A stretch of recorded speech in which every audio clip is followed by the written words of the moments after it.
70 years. It's a milestone that brings a unique kind of wisdom. We spend our lives believing wisdom comes from acquiring more, but the real secret isn't adding to your life. It's courageously letting go. It's about finally putting down that heavy suitcase of worries we've carried for far too long. Today, let's put it down together. You've earned this quiet time. But even in the stillness, do you feel that ghost of tension? That old internal rush? Like you're late for a meeting that's not even on the calendar? That's the echo of a lifetime of carrying the world, a habit that's hard to break. Today, we're going to gently open that suitcase, look at each piece with kindness, and decide what gets left behind for good. 1. Let go of the need to be needed. For years, you were the go-to person, weren't you? The hub of the family wheel, the fixer of broken appliances and broken hearts, the keeper of schedules, the planner of holidays, the one who got the midnight phone calls for everything from a sick child to a crisis of confidence. Being needed felt like your purpose, your very identity. It was a badge of honor. But now, the phone is quieter. The emergencies are fewer and farther between. And that quiet can feel unsettling, frightening, even it can feel like a demotion. But what if it's not an ending? What if it's a promotion? A promotion to the CEO of your own life? What if this quiet is an invitation to finally need yourself, to turn that powerful, nurturing instinct inward? Think about the energy you poured into solving everyone else's problems. Imagine redirecting just half of that energy toward your own joy. Try this. The next time a non-urgent crisis comes up, your adult child can't decide on paint color, or a friend is agonizing over a minor social faux pas, offer a supportive ear, but gently step back from fixing it. You can say, I trust you'll make a wonderful choice. You'll see that the world keeps spinning. Your loved ones are more capable than you think, and you'll feel a profound wave of peace wash over you, the kind you've more than earned. I'd love to know what's one rescue mission you can let someone else handle this week. Share your thoughts below. You might inspire someone else to do the same. 2. Let go of the story that it's too late. There's a nagging little voice that can take up residence in our heads after a certain age, isn't there? It's a master storyteller, and its favorite story is titled, It's Too Late. Too late to learn that language you've dreamed of speaking in a Parisian cafe. Too late to heal that old, stubborn rift with your brother. Too late to pick up a paintbrush, to write your life story, to finally wear that bold red lipstick you've always admired from afar. I'm here to tell you that voice is a thief and a liar.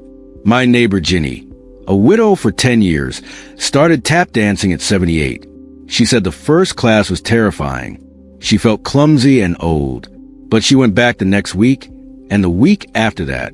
Her grandkids call her adorably eccentric, but she's too busy enjoying her new rhythm, her new friends, and the sheer fun of making noise to care what anyone calls her. Your life doesn't have an expiration date for joy. Our society tries to sell us a timeline, but our souls operate on their own clock. That clock is just a clock. It's you who gets to decide what time it is. It's always time for a new beginning. If this resonates with you, give this video a like to let us know we're on the right track. Your story is starting something new, no matter your age, could be the permission someone else needs to hear. 3. Let go of other people's opinions. Take a moment and think back. How much of your life has been painted in shades of what will they think? You bought the sensible beige sofa because your daughter-in-law called the floral one a bit much. You bit your tongue at the dinner table to avoid making a scene when a topic you felt passionate about came up. You didn't take that solo trip because you worried people would think it was lonely or strange. You spent a lifetime carefully navigating the choppy waters of other people's expectations, big and small. I think we can both agree, it's exhausting. It's like being the curator of a museum dedicated to everyone else's taste. It's time to reclaim your space. It's time to become the artist of your own life. What do you think? What do you want to say? What makes your heart sing? Speak your truth with kindness but without apology. This doesn't mean becoming tactless.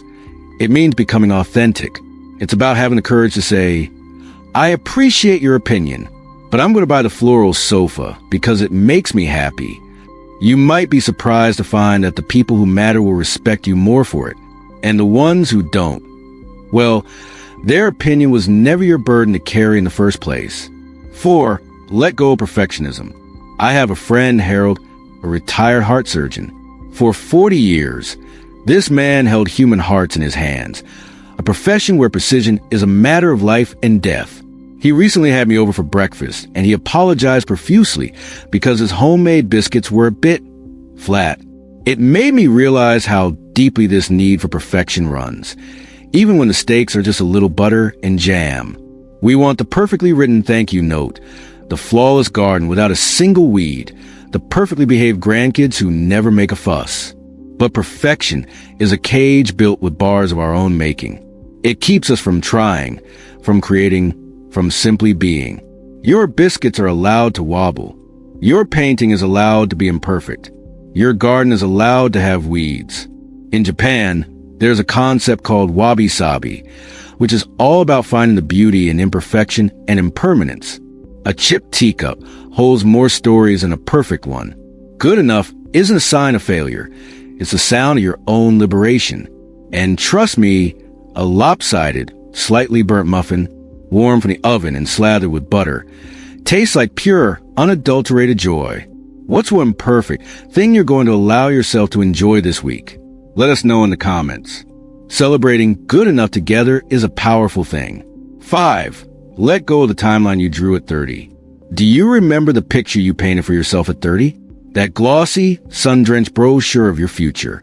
The one where retirement was a non-stop montage of exotic cruises, lively Sunday dinners with a house full of adoring grandchildren, and a golden retriever frolicking on a perfectly manicured lawn. You had it all mapped out. And then life happened. Life always has its own beautiful, messy, unpredictable script. Maybe the cruises were replaced by a love for your own backyard. Maybe the dog is a grumpy cat who tolerates your existence in exchange for food. And maybe the grandkids connect more through a screen than over a Sunday roast. It is vital to allow yourself a moment to grieve the picture that didn't come to pass. It's okay to feel a pang of loss for that 30-year-old's dream. But then, it's time to gently, lovingly tear up that old brochure. The most profound and beautiful moments of our lives are rarely the ones we plan. If the highlight of your day is sipping tea while watching two sparrows fight over a seat on your balcony, that is a moment of pure, unscripted beauty. If it's a deep, belly laugh shared with an old friend over the phone, that is a life worth celebrating. The real masterpiece of your life is not the polished image you once planned, but the rich, textured, and surprising collage it has become. So, as we finish our time together today, I want to leave you with a question to ponder. Of these 5 things, the need to be needed, the story that it's too late, other people's opinions, perfectionism, and that old timeline, which one tug at your heart the most? Which piece of baggage are you truly ready to leave behind, right here, right now? Take a deep breath and let the answer surface. Then, share your number or your story in the comments below. When you do, you're doing more than just leaving a comment.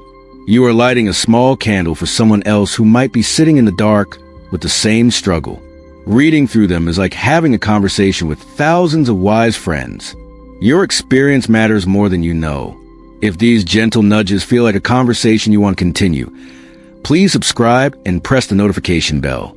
We have so many more stories to share and so much more living to do. Together, you can even start with the next video right here. Thank you for sharing this time with me.